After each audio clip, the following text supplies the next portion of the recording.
আমার 30টি গল্প বই থেকে কয়েকটা খুদে খুদে গল্প পড়ছি।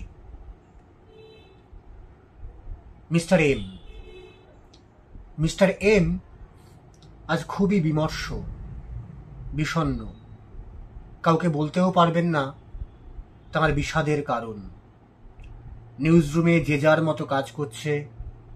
নাইট শিফটের খবর পড়তে একটু পরেই অন ক্যামেরা হবেন মিস্টার এম। তার আগে হেডলাইনগুলোতে চোখ বুলিয়ে নিচ্ছেন, কিন্তু দেশের সবচেয়ে বড় খবরটাই হেডলাইনে নেই। দেশের 1 নম্বর নিউজ চ্যানেলের নিউজ অ্যাঙ্কর মিস্টার এম 12 বছর এই হাউসে চাকরি করছেন। ঘরে ঘরে তাঁর গলা চেনে মানুষ, অলিগলিতে চেনে মুখ। আজই মিস্টার এম এর এই হাউসে শেষ দিন। চুক্তি এটাই, সেটা তিনি কাউকে জানাতে পারবেন না। কেউ জানবেও না মিস্টার এম আর এই হাউসে নেই। তার কোম্পানি হুবহু তার মতো দেখতে একটা রোবট এনেছে। কাল থেকে মিস্টার এম এর জায়গায় সেই রোবট খবর পড়বে। নিউজ রুমের মতো সারা দেশ জানবে মিস্টার এমই খবর পড়ছে। সেই এক গলা, এক ভঙ্গি, এক চলন, এক হাবভাব। মিস্টার এম ভাবছেন তিনি তো ঘন ঘন স্মোক করেন। স্মোকিং জোনে যেতে হয় তাকে আধ ঘন্টা বাদে বাদে। রোবট তো সিগারেট খাবে না। নিউজ রুমে কি কারুর সন্দেহ হবে না? পুরো শিফটে একবারও তো ওয়াশরুমে যাবে না রোবট, তাতেও কি কারুর সন্দেহ হবে না? একটা লোক চলে গেল, কেউ জানতেও পারবে না। কাকে বলবে মিস্টার এম এই কথা? রাতের খবর পড়ে মাঝরাতে ঘরে ফিরলেন মিস্টার এম। অফিসের গাড়ি শেষবারের মতো বাড়ি পৌঁছে দিল তাকে। কাল কেউ নিতে আসবে না, কাল থেকে কেউ বাড়ি পৌঁছে দেবে না। সারা রাত ঘুম হলো না মিস্টার এম এর। ভোর রাতে বান্ধবীকে ফোন করে বললেন সব ঘটনা। বান্ধবী কিছু বলল না, ঘুমোতে বলল, আর বলল ঘুমোলেই সব ঠিক হয়ে যাবে। পরদিন সকালে চ্যানেলে রোবট খবর পড়ল। কেউ কিচ্ছু টের পেল না। নিখুঁত খবর পড়ে গেল রোবট। সেদিন সকালে মিস্টার এম এর বান্ধবীও টিভি খুলে বসল। টিভিতে মিস্টার এমকেই খবর পড়তে দেখে ফোন না করে চলে এলো মিস্টার এম এর ফ্ল্যাটে। লিফটে করে 3rd ফ্লোরে উঠে কলিং বেল বাজালো। দরজা খুলল না কেউ। বান্ধবী ভাবল ভোর রাতে মিস্টার এম তাহলে মিথ্যে কথা বলেছে। মিস্টার এমকে ফোন করবে ভেবে ব্যাগে হাত রাখলো বান্ধবী। কি ভেবে আবার কলিং বেল বাজালো। এবার দরজা খুলল। দরজা খুলে দিলেন মিস্টার এম। সারা রাত না ঘুমোনো চোখ লাল। এক রাতেই চোয়াল ঝুলে পড়েছে, কাঁধ নিচু, চোখের নিচে কালি। বান্ধবীর আর কিচ্ছু বুঝতে বাকি রইল না। তার মেরুদণ্ড দিয়ে একটা আইস কিউব নামছে, কেননা সে পরিষ্কার বুঝতে পারছে তার সামনে দাঁড়িয়ে আছে মিস্টার এম এর রোবট।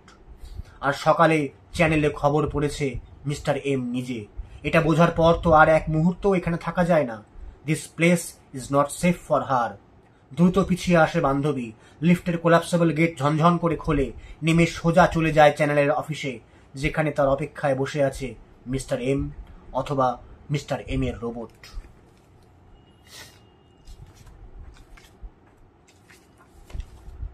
পরের গল্পটা পড়ছি।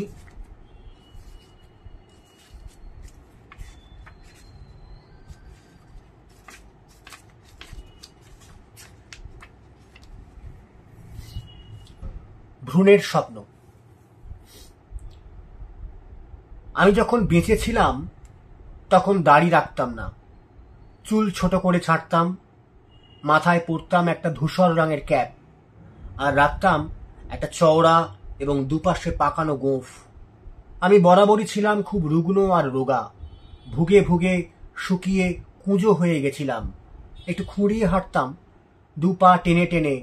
সিঁড়ি বেয়ে উঠতে আমার কষ্ট হতো, তাই খুব বেশি উঁচুতে আমি কখনোই উঠতে পারিনি। আমার ফুসফুস ছিল খুব দুর্বল, খুব বেশি গভীরেও তাই আমার যাওয়া হয়নি।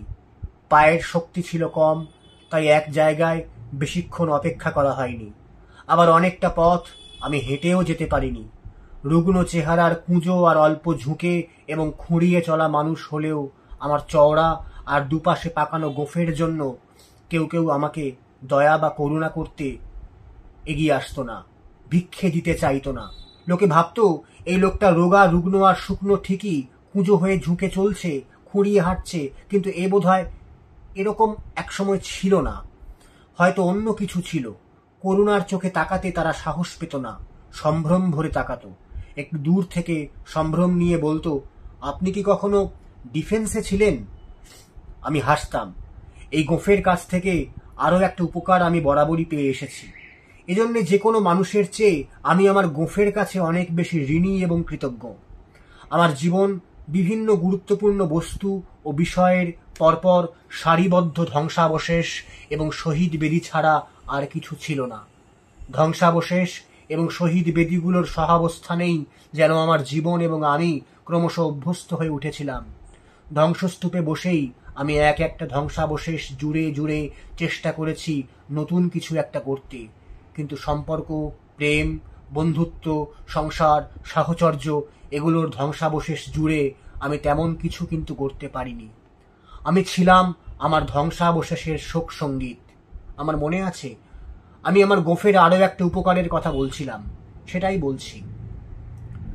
নিজের ধ্বংসস্তূপের ওপর শুয়ে পায়ের ওপর পা তুলে এক পা নাচাতে নাচাতে আমি যখন আমার গোঁফ পাকাতাম আর গোঁফে মৌজ করে তা দিতাম, তখন আমার ধ্বংসস্তূপ বলতো, ভাই আমি তোমার কাছে হেরে গেলাম। আমি আবারও অল্প হাসতাম আর পা নাচাতে নাচাতে গোঁফে তা দিতাম। একটা সামান্য গোঁফ, চওড়া আর দুপাশে পাকানো। এখন দীর্ঘকাল আমার আর সেই গোঁফ নেই। এখন আমার আর গোঁফ গজায়ও না, বরং এখন আমার ওপরে ঘাসেরা গজায়। যে কোনো মানুষই তার নিজের অবস্থান থেকে যে কোনো সময়ে সম্পূর্ণ উল্টো দিকে ঘুরে যেতে পারে, বা কিছু মানুষকে উল্টো দিকে ঘুরিয়ে দেওয়া যায়, কিন্তু কোনো মানুষ যদি জীবনে একবার সেই জায়গাটা খুঁজে পায় যেখানে সে সবচেয়ে ভালোভাবে খাপ খাচ্ছে, তাহলে তাকে সহজে সেখান থেকে সরানো মুশকিল। বেঁচে থাকতে আমি এরকম জায়গা অনেক খুঁজেছি, কিন্তু পাইনি। এখন এত বছর এই কবরে শুয়ে থাকতে থাকতে আমি বুঝতে পারছি এটাই সেই জায়গা যেখানে আমি সবচেয়ে ভালো খাপ খাচ্ছি। অথচ বেঁচে থাকার সময় এমন কতবার হয়েছে যখন আমি এরকম কবরের সামনে দিয়েই হেঁটে গেছি, কবরখানায় প্রেমও করেছি কতবার, ছুঁয়ে দেখেছি নরম নারী মাংস, কিন্তু কখনো বুঝতে পারিনি একদিন এই জায়গাতেই আমি খুঁজে পাবো সেই জায়গাটা যেটা আমি হন্যে হয়ে খুঁজছি। তাই এখন এখান থেকে আমাকে নড়ানো মুশকিল, কারণ আমি আমার সবচেয়ে ভালো খাপ খাওয়ার জায়গাটা শেষমেশ খুঁজে পেয়েছি। আমার কবরের ওপর ঘাস গজায়, ফুল ফোটে, তাতে আসে প্রজাপতি, ভ্রমরের দল, তাদের ভোঁ ভোঁ গুঞ্জন শুনি, আর ঠিক সেইভাবে অল্প হাসি, যেভাবে হাসতাম বেঁচে থাকার সময় আমার চওড়া আর দুপাশে পাকানো গোঁফে তা দিতে দিতে। ছোট পোকা চলে বেড়ায় আমার কবরে ঘাসের ফাঁকে ফাঁকে। আমি বুঝে গেছি আমি এখানেই সবচেয়ে ভালো খাপ খাচ্ছি, এখানেই আমাকে সবচেয়ে ভালো মানাচ্ছে, এই চরিত্রটাই আমার জন্যে সবচেয়ে ভালো। আরও একটা কথা আমি এখানে এসে জানতে পেরেছি, সেটা আপনাদের জানানো প্রয়োজন, কারণ একদিন আপনারাও এখানে আসবেন, হয়তো আমার পাশেই এসে শোবেন সেদিন। এখানে এসে আমি জানতে পেরেছি আমার ভ্রূণ অবস্থার স্বপ্ন। যখন মায়ের গর্ভে ভ্রূণ হয়েছিলাম তখনকার স্বপ্নগুলো, বেঁচে থাকার দিনগুলোই জানতে পারিনি, জানতে পারলাম এখানে এসে। কিন্তু অপূর্ব সেই স্বপ্নগুলো আমি এখন বলবো না, তাহলে আনন্দ মাটি হয়ে যাবে। এখানে অবশ্য সবই মাটি হচ্ছে, কিন্তু ওই স্বপ্নগুলো কখনো মাটি হয় না। ঘাসের ফাঁকে ফাঁকে চলা কিলবিল পোকাদের মধ্যে, আমার শরীরের মাংস খুবলে খাওয়া পোকাগুলোর মধ্যে, ভ্রমর আর প্রজাপতিগুলোর মধ্যে চলাচল করে সেই ভ্রূণের স্বপ্ন। এখানে শুয়েই ওদের সেগুলো বলেছি। ওরা বলেছে ওদের বন্ধু ও প্রতিবেশীদের, তারা বলেছে তাদের বন্ধু ও প্রতিবেশীকে। আপনারা এলে আপনাদেরও বলবো। আমরা পাশাপাশি শুয়ে শুনবো আমাদের ভ্রূণের স্বপ্নগুলো।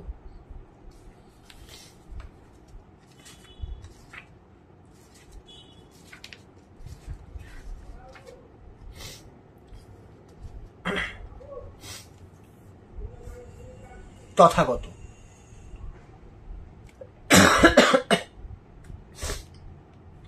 এই গল্পটি বুদ্ধ পুরাণের একটি গল্পের ভাব বিস্তার বা প্যারাফ্রেজ। সিদ্ধিলাভ করে সিদ্ধার্থ কপিলাবস্তুতে ফিরে এসেছেন। এসে দেখেন পুরো গ্রাম ফাঁকা, খাঁ খাঁ করছে চারদিক। ঘরবাড়ির উঠোনে শুকনো পাতা ধুলো পড়ে আছে, কতদিন ঝাঁট পড়ে না, রাস্তাঘাটে কেউ নেই, কোনো ঘরে লোকজন নেই। কি ব্যাপার? বুদ্ধদেব হাঁটছেন। এমন সময় একটি মেয়ে দৌড়ে এলো বুদ্ধদেবের কাছে। এসেই সে হাঁপাতে হাঁপাতে বলল, আপনি শিগগিরই এখান থেকে চলে যান। অঙ্গুলিমাল নামে এক ভয়ঙ্কর দৈত্য এসেছে। সে পণ করেছে 1000 আঙুলের মালা পরবে। তাই সে সবার হাতের আঙুল কাটতে শুরু করেছে। তার ভয়ে গ্রামের সবাই পালিয়েছে। আপনাকে খবর দেওয়ার জন্যই আমি রয়ে গেছি। এবার আমিও পালাবো, আপনিও যান। মেয়েটি যখন দৌড়তে যাবে, বুদ্ধদেব তাকে বললেন, অঙ্গুলিমাল এখন কোথায়? মেয়েটা যেন অবাক হয়ে গেল বুদ্ধদেবের এই কথায়। ভয়ঙ্কর নৃশংস সেই দৈত্য, যে কিনা এরই মধ্যে অনেক মানুষের হাতের আঙুল কেটে ফেলেছে, সেই দৈত্যটা কোথায় আছে? এরকম প্রশ্ন কেউ কখনো করে নাকি? এটা কি এরকম প্রশ্ন করার সময়? বুদ্ধদেব কি বুঝতে পারছেন না এটা কতটা ভয়ঙ্কর? অঙ্গুলিমাল এখন কোথায় আছে তা জেনে বুদ্ধদেব কি করবেন? বরং বুদ্ধদেবের ভাবা উচিত তিনি কোথায় পালাবেন, কোথায় গিয়ে লুকোবেন। তা না করে তিনি জিজ্ঞেস করছেন অঙ্গুলিমাল এখন কোথায় আছে। যে কোনো মুহূর্তে এই জায়গায় চলে আসতে পারে সেই ভয়ঙ্কর দৈত্যটা। তখন তার মতো বাচ্চা মেয়ের তো রক্ষেই নেই, এমনকি বুদ্ধদেবেরও আর রেহাই নেই। এখন পালানোর সময়, নিজেকে বাঁচানোর সময়। অঙ্গুলিমাল কোথায় আছে এটা জানার সময় এটা নয়।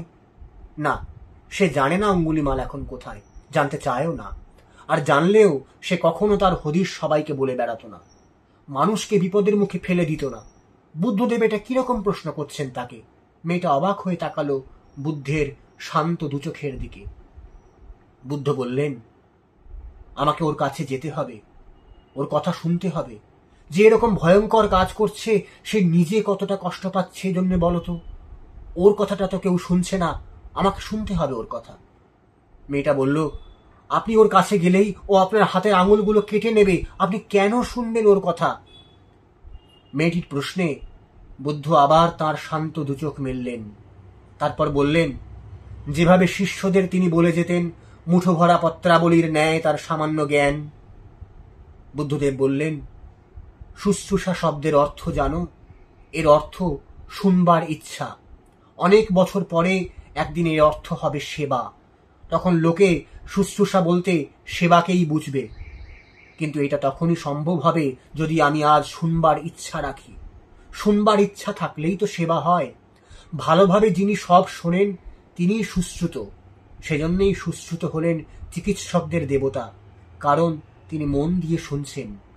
আমাকেও তাই শুনতে হবে অঙ্গুলিমালের কথা। ওর কথা না শুনলে ওর সেবা করব কিভাবে?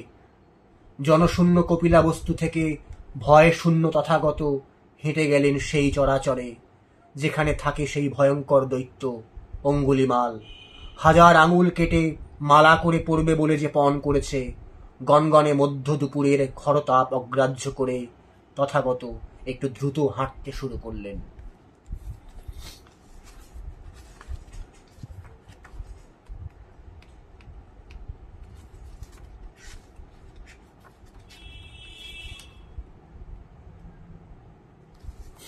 শেষ গল্প পড়ছি, উত্তর পুরুষ। লোকটার দুপকেটে দুটো রুমাল সবসময়ই থাকে। দুপকেটে রুমাল নেওয়া লোক খুব রহস্যজনক হয়। এরা সংখ্যায় খুবই কমে আসছে, কারণ পৃথিবীতে রহস্যও কমে আসছে। আর যারা দুপকেটে রুমাল নিয়ে ঘোরে তাদের আর্কিওপটেরিক্স বলে। গ্রিক ভাষায় আর্কিওস মানে প্রাচীন, আর পটেরিক্স মানে পশম বা ডানা। পৃথিবীতে 15 কোটি বছর আগে জুরাসিক যুগের শেষ দিকে দেখা গিয়েছিল আর্কিওপটেরিক্স। এরা পাখির পূর্বপুরুষ। তখন ইউরোপ ছিল এক সরু ও উষ্ণ সমুদ্রের পাশে বিস্তৃত দ্বীপপুঞ্জ। লোকটার দুপকেটে পশমের দুটো রুমাল। আসলে লোকটার ছিল এক জোড়া ডানা। যেহেতু লোকটা মানুষ তাই পাখিরা তাকে নেয়নি। যেহেতু লোকটা ডানাওয়ালা মানুষ তাই মানুষও তাকে নেয়নি। যে ডানা মেলে আকাশে ওড়ার কথা সেই ডানা খুলে ভাঁজ করে দুপকেটে গুটিয়ে সে অফিস যায়, বাড়ি ফিরে খায়, ঘুমোয়। যে ডানা মেলে আকাশে ওড়ার কথা সেই ডানা ভাঁজ করে রুমাল বানিয়ে সে টেবিল মোছে, ঘাম মোছে, হাত মোছে, ধুলো ঝাড়ে, নাক ছাড়ে। মানুষ বলে সে পাখিদের সঙ্গে মিশতে পারে না, ডানা আছে বলে সে মানুষদের সঙ্গে মিশতে পারে না।